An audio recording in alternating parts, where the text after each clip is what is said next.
안녕하세요. 오늘 기후변화와 탄소 중립에 대해서 이야기할 한보미나라고 합니다. 만나서 반갑습니다, 여러분. 기후변화, 탄소 중립 이야기는 많이 들어보셨겠죠? 어떠세요? 좀 지루하고 나랑은 좀 거리가 먼 그런 이야기라고 생각하시나요? 이번 이야기는 여러분들께서 나와 결코 멀지 않다는 나의 이야기라는 것을 말씀을 드리려고 합니다. 먼저 사진을 보면서 말씀을 드리도록 하겠습니다. 첫 번째 사진은요, 칠레에 있는 산티아고 남부에 있는 도시에 굉장히 큰 경기장이죠. 폭우로 잠겨 있는 사진입니다. 엄청나죠? 얼마나 비가 많이 내렸으면 저렇게 큰 경기장이 잠겼을까요? 두 번째 사진은 캐나다의 산불이 난 사진입니다. 사실 미국, 캐나다, 호주, 하와이 굉장히 많은 곳에서 산불이 일어난다는 그런 뉴스 보신 적 있으신가요? 마지막 사진은 바로 알래스카입니다. 이곳은 폭우가 내려서 집이 잠긴 게 아니고요. 알래스카에 있는 빙하가 녹아서 산사태를 일으켰다고 합니다. 그래서 엄청난 재산 피해와 인명 피해를 입혔다고 하는데요. 지금 보여드린 이 사진들이 단 한 달 동안 전 세계에서 일어났다면 믿으시겠어요? 믿으셔야 합니다. 우리나라에도 예외가 아니었거든요. 여름에 굉장히 덥지 않았나요, 우리? 그리고 폭우가 굉장히 자주 우리를 찾아오지 않았나요? 그렇다면 이 기후위기, 기후변화는 왜 일어나는 걸까요? 바로 지구온난화 때문입니다. 이 그래프를 보시면 산업화부터 지구온난화가 시작이 되었는데 점점 지구의 평균 기온이 높아지더니 2023년에 가장 높은 기온을 나타낸 걸 보실 수 있습니다. 지구온난화는 그럼 왜 일어날까요? 바로 온실 효과 때문입니다. 사실 지구는 예전부터 온실 효과를 갖고 있었어요. 햇빛이 지구로 들어와서 지구를 따뜻하게 해주지 않으면 우리는 모두 추워서 살 수가 없거든요. 그래서 온실 효과라는 게 지구를 따뜻하게 데워주고 햇볕은 일정 온도를 유지하면서 다시 우주로 방출이 됩니다. 그런데 언젠가부터 이 지구를 둘러싼 여러 가스들이 생겨나기 시작했어요. 그런 걸 바로 우리가 온실가스라고 합니다.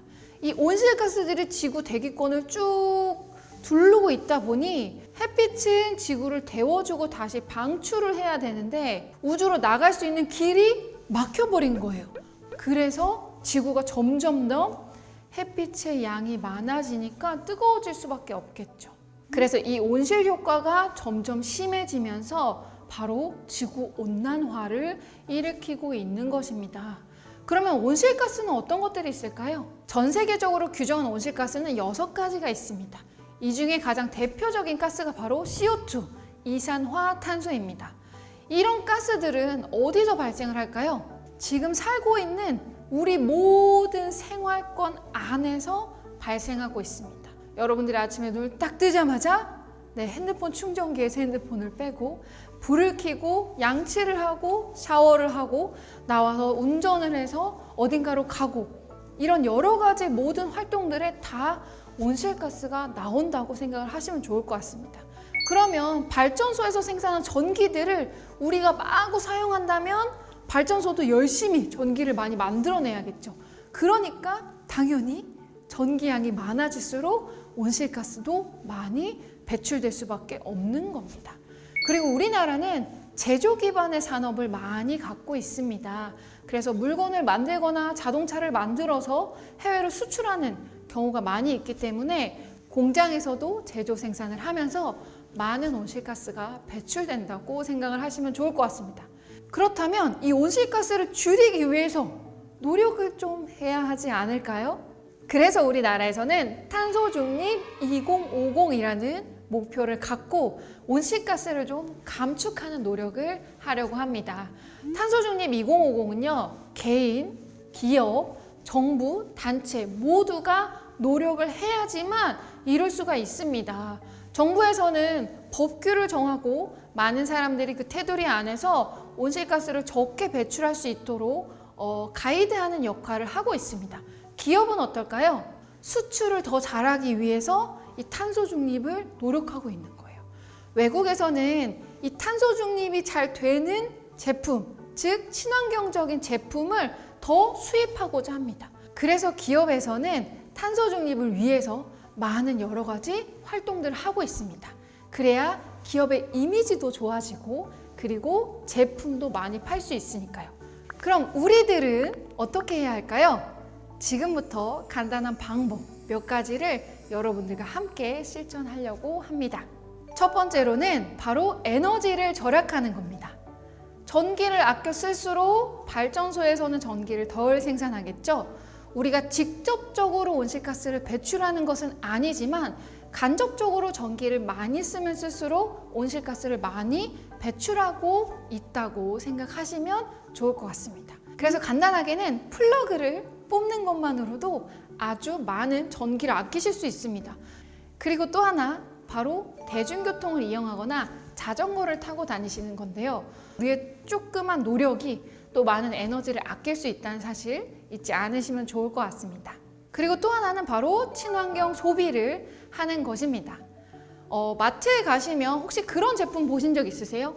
이 제품을 생산할 때 CO2가 얼만큼 배출되었습니다. 이런 제품들은 이 CO2를 적게 배출하려고 굉장히 노력하고 있는 제품이겠죠. 그래서 이런 라벨링, 탄소 라벨링이 없는 제품보다는 있는 제품을 사시는 게 바로 친환경 소비라고 하실 수 있습니다. 과대 포장이 없는 것도 그리고 좋은 원료로 좋은 제품을 만드는 것도 우리가 친환경 소비라고 할 수 있겠죠. 여러분들이 충분히 하실 수 있을 거라고 생각합니다. 그리고 마지막으로는 바로 쓰레기를 줄이는 건데요.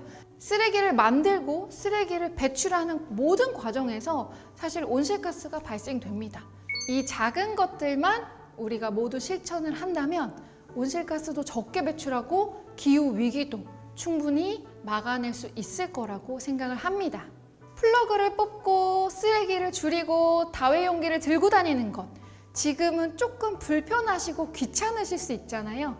이 작은 행동이요, 내일의 우리를 살릴 수 있는 아주 소중한 행동이라는 것 꼭 잊지 말고 기억해 주시면 좋을 것 같습니다.